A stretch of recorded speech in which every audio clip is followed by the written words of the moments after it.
What about Prince Harry? After the 2-hour near-fatal car chase in a city that, if you could drive around for 2 hours, it'd be called a John Wick movie, not anything that would happen in real life.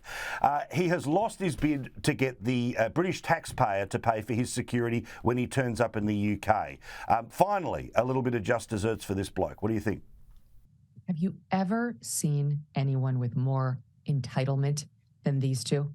So he can hire his own security. How do you think Beyonce navigates Manhattan when she comes over with her billions of dollars and her billionaire husband? You think it's easy for her, easier than it is for those two? Okay, Beyonce's 100 times the star that those two are. And somehow, Paul, she manages it.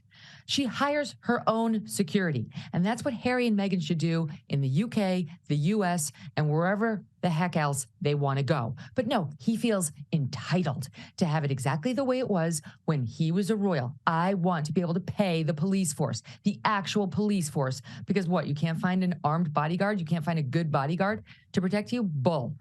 So they said no, but he has that sense of entitlement, same as this pair, who finds themselves with a few paparazzi following them when they left her Woman of Vision award ceremony. Yeah.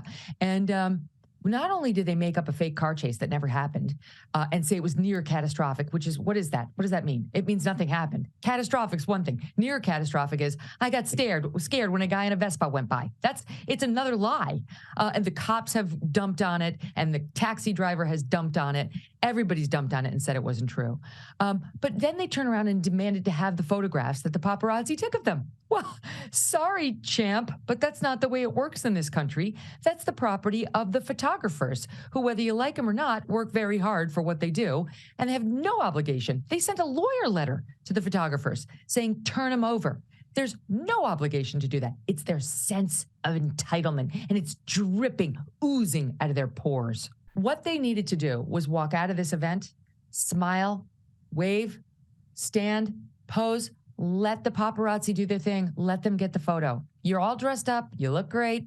Let them have their photo. And then they won't hound you like, you're something special trying to get the photo. They will get the photo. That's rule number one of the paparazzi. You learn it pretty early on when you're a public figure. The fact that, she skipped all of those learning experiences by marrying into the firm explains some of her naivete. Harry, I have no excuse for him. But the pair of them needs to understand that the paps have a job to do. It's not pleasant. Take it like a man or a woman. Move on and stop complaining, especially in a city like New York. We hate whiners. We're the city that lost 3,000 people on 9/11. We went back to work the next day. We went to the financial stock exchange and we bought stock just to keep the city rolling. We don't like complainers.